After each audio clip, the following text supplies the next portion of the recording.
Forgive, simple. నేను క్షమిస్తున్నాను అన్నదప్పుడు దేవుడు మనల్ని ఎందుకు క్షమిస్తున్నాడు? That is the formula to get.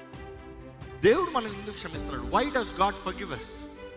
For us to change. మనం మారటానికి దేవుడు సమయాన్ని ఇస్తున్నాడు, మనం మారటానికి దేవుడు అవకాశం ఇస్తున్నాడు, మన జీవితాన్ని సరిదిద్దుకోవడానికి దేవుడు తరుణం ఇస్తున్నాడు. He is giving an opportunity so that you would change, not to continue sin.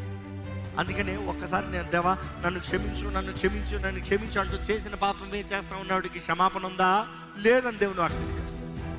It is దేవుడు క్షమించడానికి కాదు, నువ్వు క్షమించని అడుగుతున్నావు కానీ మారదలుచుకుంటలేదు కాబట్టి నీకు క్షమాపణ లేదు. Because your intentions are saying I will ask forgiveness, but then the reality is that you are not changing your life style. జీవిత విధానాన్ని మార్చుకుంటలేదు, ప్రవర్తన మార్చుకుంటలేదు, హృదయాన్ని మార్చుకుంటలేదు, మనస్తత్వాన్ని మార్చుకుంటలేదు.